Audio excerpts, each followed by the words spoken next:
Today on Locked On Canadiens, is Patrik Laine getting closer to coming back?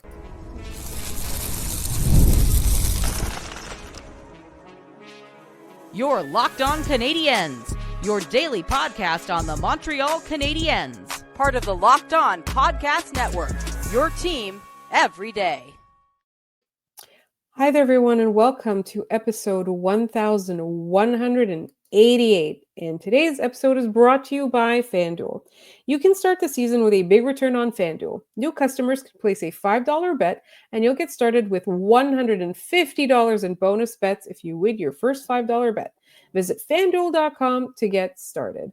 We want to take a moment to quickly thank you so much for making us your first listen of the day, as well as subscribing. We're free and available wherever you get your podcasts. And if you hit that subscribe button, you support the show, you make more people see it. If you love this content, please share the love.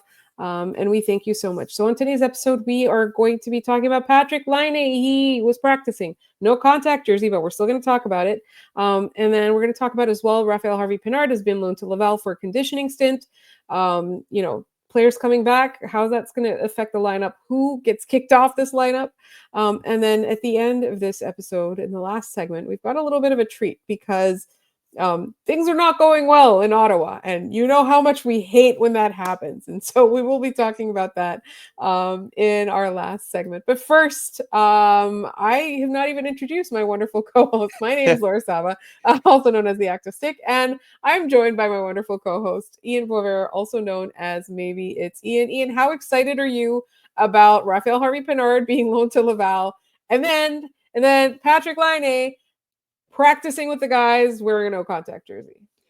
Yeah, you're talking to the guy who's been trying to get Patty Laine in a Montreal Canadiens uniform for probably 4 or 5 years. So very excited to see that he is making his return eventually. It seems like we went from the months phase. We are now in the weeks phase. Soon we will be in the days phase, and then we'll find out he's playing. Right. And I'm knocking on wood now to make sure that nothing in that timeline gets delayed. Yeah, no setbacks so far. Obviously, this is something the Canadiens are probably taking very seriously.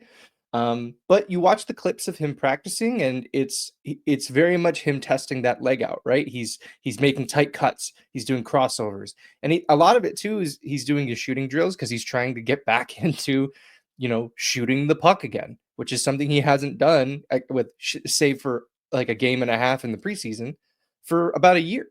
So it's going to be interesting to see him come back. I will say that it is sort of interesting that the Canadiens haven't really said anything. They haven't been like telling people, hey, he's going to be practicing.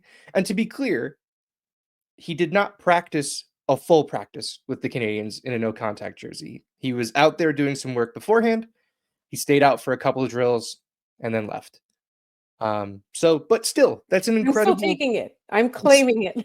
It's an incredible step forward because what we see the progression here, right? Soon he will be a full practice participant in a no contact uniform, and we'll see that for a little bit, just as we saw it with Rafael Harvey-Pinard, and then we'll get him to a contact jersey. I kind of wonder if they'll think about the conditioning stint for Patty Laine. How funny would that be? It would be like Gallagher and Price levels of funny watching him skate for the Laval Rocket, and he'd have to play for Pascal Vincent again, and that did not go well last time. Maybe we won't wish that on him. But I don't know. I think it's really funny. Like I loved when Brendan Gallagher and Carey Price had to play for that game. It was so funny. Yeah. It was incredible. All right. So we are going to get into how it specifically affects the lineup. Well, let me ask you a question, Ian. Who inside or outside of Montreal is the happiest person on the day that Patrik Laine is playing in a regular season NHL game? Is it Marty? Is it Alex Newhook? Is it one of us? Yeah. Alex Newhook is a great example. Because I think even on his line now that it has Cole Caulfield, he's still he should still be carrying the mail a little bit more than he does, right? I kind of wonder on the line that he's on now, how does he fit? How does Alex Newhook fit? It seemed like we were so excited for him as a player and as a person as the season started, because he's going to play with Kirby Dach down the middle. He's going to play with Patrik Laine on the other wing. It's probably one of the best line combinations he could have been a part of since he left Colorado, so that was exciting for him. We were excited for him, I should say. Marty's got to be pretty stoked because it allows him to, and we'll get into the lineup machinations soon, but it allows him to stop pretending like this team has forward depth by playing Jake Evans at center on the second line. Actually give them forward depth by allowing those guys to play deeper in the lineup where they probably should be most effective. So it'll be interesting to see, how those changes take place. We'll talk about that in the second segment, but something has to give. There's some movement here that we're going to have to see, not trade related, explicitly, but there's not enough room on this roster to keep all the guys that they have now and then add Rafael Harvey-Pinard and Patrik Laine. But Yeah. Problem for the second segment. For right now, Patrik Laine comes with really great news for everybody involved with that crest. And so I want to turn our attention to vibes for a moment. Like, as you know, here on this podcast, we're very evidence-based. We like numbers. We like to, or I don't necessarily like to, but my co-host likes to collect giveaway stats, and then I like to hear them when he tells me what they are. We're very, very, I don't know if the word empirical applies to this, Sure. but I really want to talk about vibes a little bit. And because I don't tend to like intangibles. I don't like intangibles as an explanation for people being traded entirely out of a locker room or in a locker room, right? Like, I feel like it has to be married to some sort of stats-based evidence. When I say stats, it doesn't even have to be fancy stats, right? Like, it has to relate to the way they play, and there has to be some sort of measurable result or a measurable metric, right? When you're talking about personnel decisions. But with Patrik Laine and the vibes, when he first got injured, one of the reasons Martin St. Louis was so upset was because he thought that the team, like him being part of the team, improved everybody's sort of, it wasn't just good for him mentally, which he really needed. They really made an effort to kind of integrate him right away. And the results were that the whole team as a whole had a lot more inspiration, had a lot more energy for the season. And again, he got injured in the preseason, so it never actually materialized. So what effect do you think this is going to have just on the way that the Habs are playing, right? Like, the closer he gets to coming back, like, what effect do you think it has on the way they play in those games as it leads up to his actual return?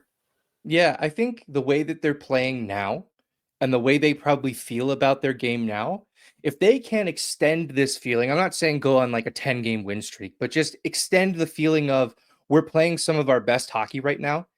And then you get a guy like Patrik Laine back in the lineup, you're going to feel invincible, right? You're going to feel like, okay, we were getting goals from guys lower in the lineup. Brendan Gallagher scoring at an unbelievable rate for the player that he currently is.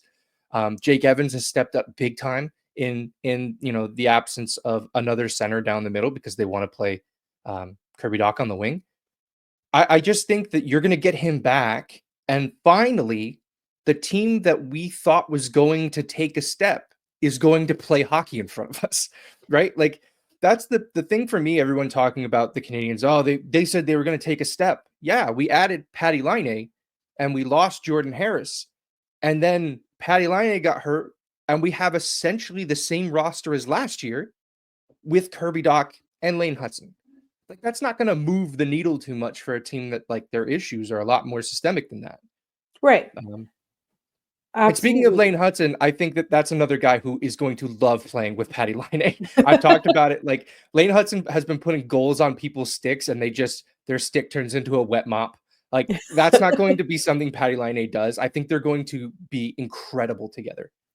Maybe like Lane Hutson was born with a curse. And the curse was, kind of like the Midas touch, right? Yeah. Yeah, it Um, was like, make me the greatest playmaking defenseman I can be, and the monkey paw curls, and it's like, okay, he'll never score a goal. Like that sort of thing. That's kind of what it feels like. But yes, so I feel like the vibes all associated with Patrik Laine are impeccable. I feel like they will continue to be impeccable, but also we do have to kind of talk about some practical stuff, which is where these guys fit in the lineup, who is no longer going to be there and how the Canadiens are going to handle that. And that's all coming up in just one moment here on Locked On Canadiens.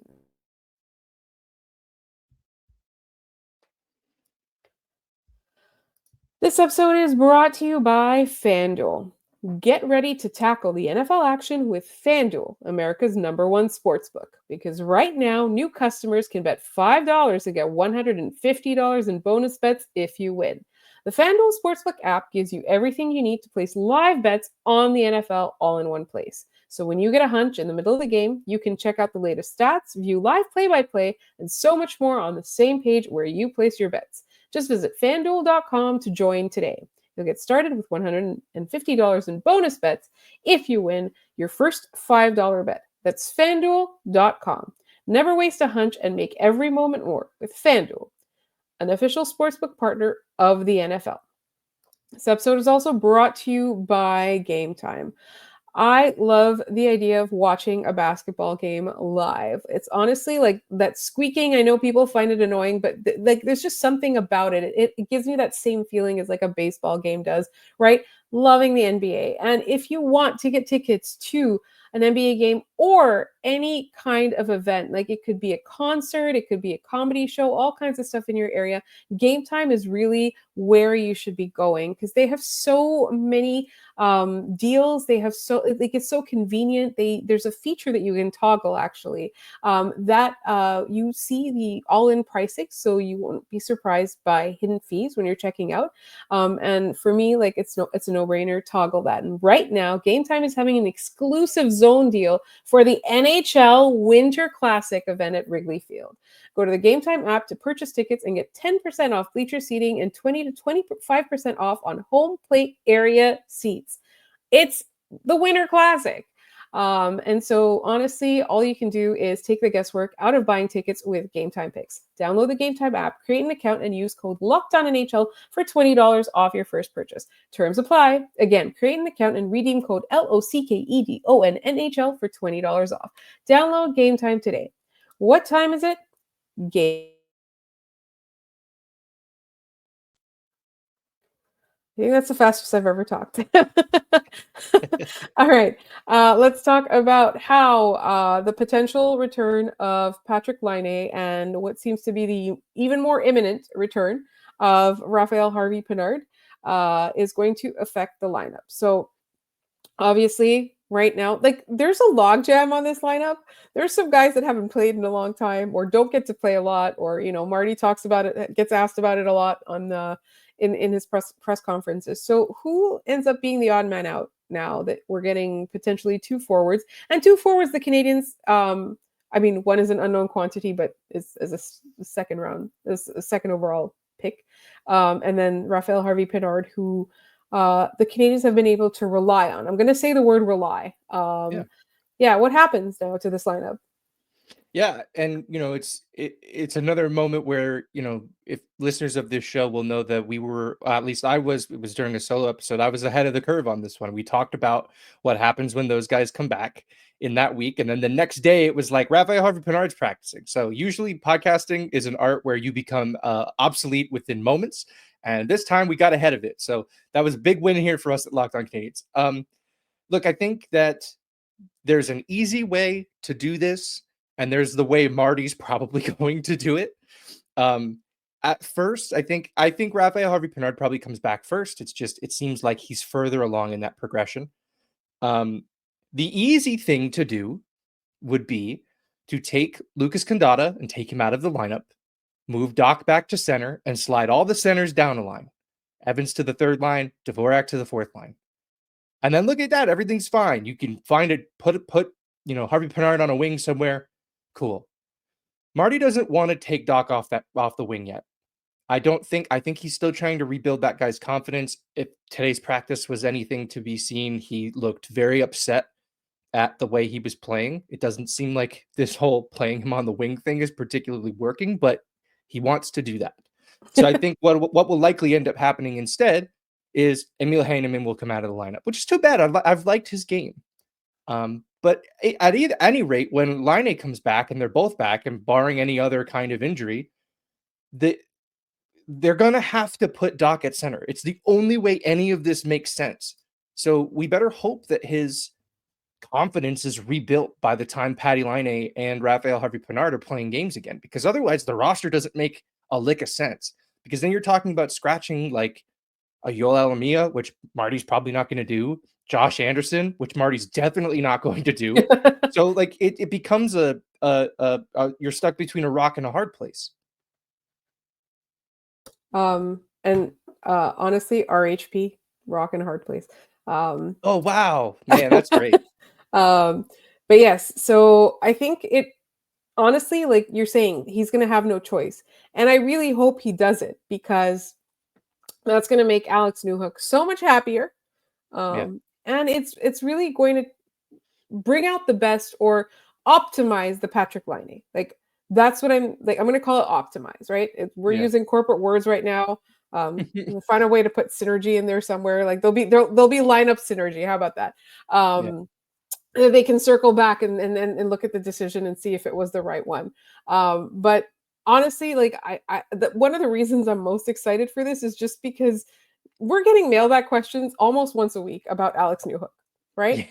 And this guy, like, I just feel like we had like 3 or 4 games where we were talking about how great he was, and then now it's just like he seems lost. And we know he has a lot more to offer, right? And so when we talked about how when the Canadiens traded for him, like they gave up a steep price, like they really need to make this work, and this is not making it work. No, I completely agree. Back when I was doing my own show, I used to put all of these trades into tiers, and I did not like the trade that landed Alex Newhook in Montreal. I thought it was too much for a player who we just didn't know how he would fit into this lineup. And the other aspect of this for me, and I'm curious to get your thoughts on this as well. Laine comes back, and you've now moved Doc back to center on the second line. Are you putting Cole Caulfield back on the top line? Because Marty doesn't seem to want to keep Cole Caulfield with Nick Suzuki. He seems to want to keep them apart, at least at 5-on-5. But why is he doing this to them? Well, to be fair, I think Suzuki and Slavkovsky have been great together. And again, I think it's mean. I think a lot of it too is him trying to create depth out of nothing. Right, he's putting their leading goal scorer on the second line with Jake Evans as a center. Like, I know what he's trying to do, but like it's like the thing, like don't pee on my leg and tell me it's raining. Like that's what's happening there. They do not have the depth to do that.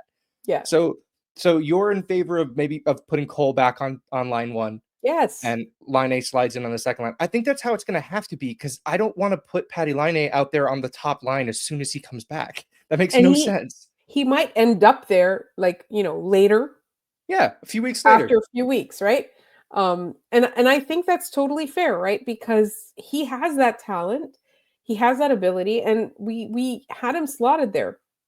But at the same time, like right now, like you said, I understand why Marty is doing this.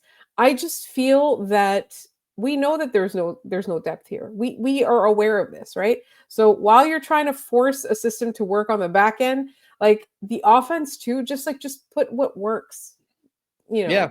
And I know it's a tougher assignment, and I know they're playing too long when that top line is out there. I don't care. I don't something needs to work, right? They need to be able to outscore their defensive problems, and they haven't been able to do that. So for me, all of this mixing and all of that, like I understand experiments. The experiments are not working. I also think too that Caulfield's defensive game has improved tremendously. Like we're seeing him stop breakouts in the opposing team's zone. The goal that he set up from Caden Gooley against Ottawa, again, I'm already into segment 3. The goal he set up against the Oilers, he got in on top of somebody and took the puck away. Not even just somebody, it was Leon Draisaitl. A guy that Cole Caulfield should not be able to take the puck away from. Yeah. Yes, there are moments like when Tage Thompson is coming in on a one-on-one against Cole Caulfield where you're like, yeah, that's a bit of a mismatch. But that's not going to happen all that often, so it's not really a legitimate concern to me. Exactly. So yeah, I think Caulfield's overall play has warranted placing him back on that first line. And I think that's probably what will end up happening when all of these pieces are back together, because that's the lineup Marty wanted in September. Yeah. That's the lineup. We went by the lines that they had in those preseason games. That would be the lineup. So it'll be interesting to see what they choose to do because Marty, as I said, there's the easy way and then there's Marty's way. He will always go Marty's way. Yes. I get that. But listeners, I know you love projecting lines. Please feel free to use this as an opportunity to project lines in our comments, in our social media. Like, we want to hear what your thoughts are on this. I'm giving it full, I'm usually very, very, very, very strict about this, but right now I'm giving you guys full reign. Please share your lineups. Spam us with them, if you will. I want to You can see do the that. weirdest lineup that makes some sort of sense. That's the Okay. goal. I want to That's a see like challenge. you're playing somebody in a spot that shouldn't make sense, but you make it make sense. I think that's going to be Exactly. fun. Yeah. All right. Listeners, it's all up to you, but please stick around because we want to talk about Ottawa, and you know what happens when we do that. And that's coming up in just one moment here on Locked On Canadiens.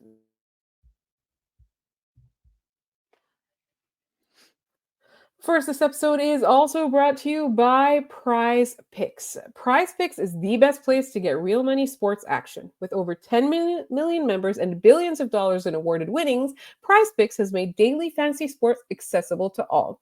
You just pick more or less on at least 2 players for a shot to win up to 100 times your cash.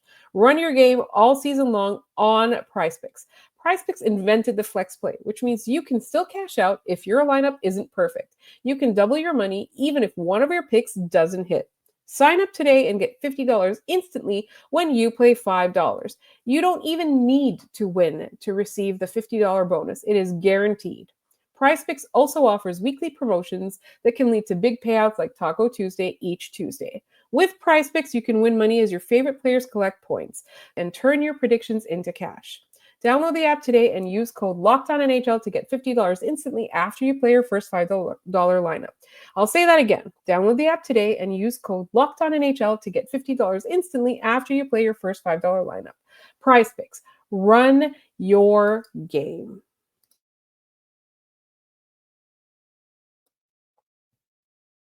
All right. We are about to do one of my favorite things, which is trade Brady Tkachuk away from the Ottawa Senators. I love doing that. There is nothing that I love more than imagining Brady Tkachuk just not on the Ottawa Senators. I'm not even like bringing him to Montreal. I am just imagining him not on the Ottawa Senators. That's one of my favorite things. All right, Ian, the Ottawa Senators held a press conference today. Yeah. So a lot of this thing, in case you haven't been paying attention, things are not going well in Canada. I have been paying attention. Yeah, it's like we pointed out in the last episode, like the all of the teams in the Atlantic that were expected to take a step have been mid, and the Ottawa Senators have not escaped that fate. It's never a good thing when the general manager is meeting with the media to not announce anything because it probably means that they're on the back foot, right? They're on defense. And Steve Staios came out and said essentially 5 words that should ring familiar to Canadiens fans, which is the answer is in the room. Mark Bergevin said that. I have the date, October 25th, 2017. He said that. He said, the answer is in the room. The Canadiens were 2-6-1 at the time, and the answer was most certainly not in the room. The Canadiens finished 29-40-13 for 71 points. And then they traded Max Pacioretty and Alex Galchenyuk that summer. The answer was not in the room, and he wanted them out of the room. And it's important to note as well that the year before that, the summer before that, they got Shea Weber. The summer before the 2017 season, they had just gotten a new coach the previous season in Claude Julien. So there's a lot of like parallels here between this Canadiens team that I'm talking about and the Ottawa Senators, who are a team that we're again expecting to take that step forward. They should be better than they are, and yet it just seems like there's something off. And when the general manager says the answer is in the room, what he's saying is, I did my job. That's what he's saying. He's saying, you guys are messing up. I did my job. I built this team. You guys have to play. What I'm hearing is we've tried nothing and we're fresh out of ideas. I mean, and like a lot of the changes they've made make sense. They got the goalie in Linus Ullmark, and he's been bad. They've beefed It up might their be the defense. Ottawa thing. It might just be a curse in Ottawa, right?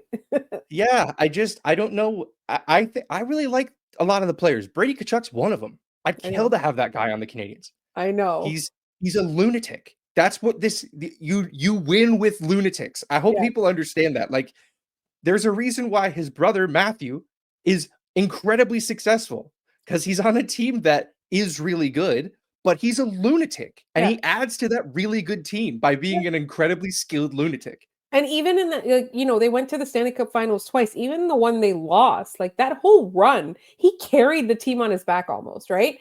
Obviously, Yeah. they got better, learned, won the following year. But there were moments like against the Toronto Maple Leafs. Can you remember any other players against Toronto Maple Leafs in that series?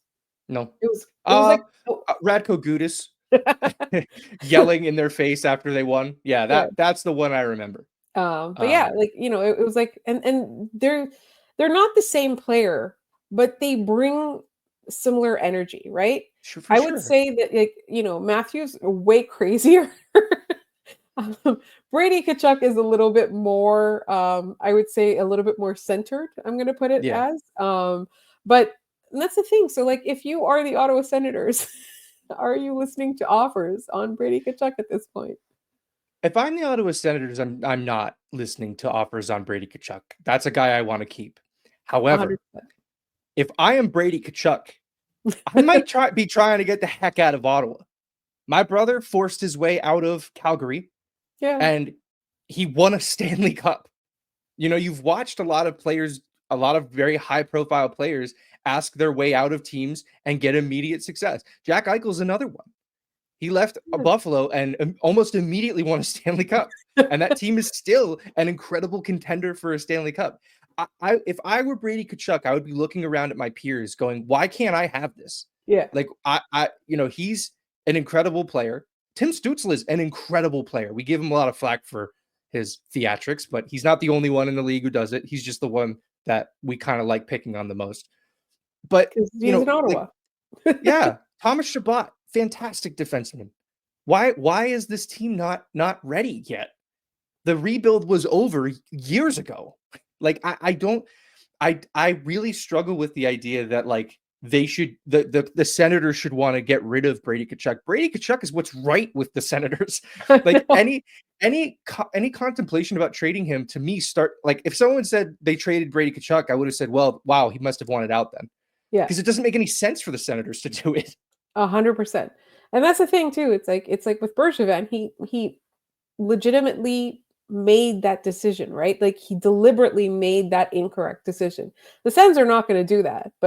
And Brady Tkachuk, for what it's worth, like, he signed long term. He says all the right things. He says he believes in it.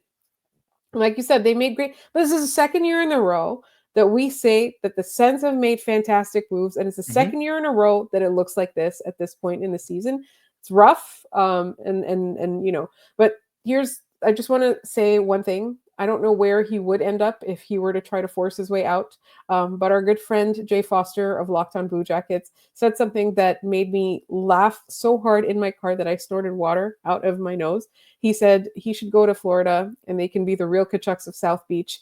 I would pay so much money to watch that reality show. So much money. I would literally, like, I want a channel of just the Tkachuk brothers' interactions. Can I say something that's kind of gross and will probably get me excommunicated from being a Canadiens fan? Don't say the Leafs. No, the Boston Bruins. Oh yeah, there's two GMs that know each belongs other. There. He 100%. He is a perfect Boston Bruin. Absolutely. I don't know who you would get back. It would Pasternak for Tkachuk would be hilarious. 1-for-1. That would be we would reduce hockey media to cinder and ash. It would be hilarious. The takes on that one. So that's sort of what comes to mind. But, like, the real team is probably like the Rangers, because they always end up with guys like this. Yeah. And then they'll finally win. Yeah. All right. It is time for our trivia, Ian. What was our question from yesterday? I don't even remember anymore. Question yesterday was another remember the guy. The path was the New York Rangers, the Dallas Stars, Columbus Blue Jackets, San Jose Sharks, Vancouver Canucks, Carolina Hurricanes, and Montreal Canadiens. You did not get it. I don't think we got any comments of people getting it. The answer is Manny Malhotra. Yes. The the last player in the NHL to have played with Wayne Gretzky. So that's something he will always have over every other player. See, if you'd asked me that, I would know. Yeah, but everyone knows that trivia about Manny Malhotra, right? Like that's it's low hanging fruit. We're trying to educate people here. We're an elevated show. Yeah. Today's question, we talked about the 2017-18 Montreal Canadiens and how the answer was in that room. The Canadiens traded on June 30th, 2018, Simon Bourque to the Winnipeg Jets for a package involving this current Montreal Canadien. Who is that player? So June 30th, 2018, the Canadiens traded Simon Bourque for a package involving this current Montreal Canadien. Who am I talking about? So if you have it, put it in the comments. We will pin whoever gets it right first, and we'll mention you on the show, and you'll have bragging rights over the rest of the listeners. So good luck. And that'll do it for this show. I do want to remind everybody to please subscribe to this podcast wherever you get your podcasts, as well as on YouTube. Tell your friends if you like us, leave good reviews, just let people know, put it out there. You can also find us all over the internet. We are on Instagram at Locked On Canadiens. We are on TikTok at Locked On Canadiens. We are on Blue Sky at Locked On Canadiens. We are migrating away from Twitter. So please join us on Blue Sky. The community there is really great. We're having a lot of fun. And also you can email us at lockedoncanadiens@gmail.com. See, this migration away also allows us to have one uniform username for everywhere we are. Just look up a social media, look up Locked On Canadiens. We're probably on there. You can find me at The Active Stick on all the places I just mentioned. You can find Ian at Baby It's Ian and all the places I just mentioned. Thank you so much for listening, and we will talk to you tomorrow.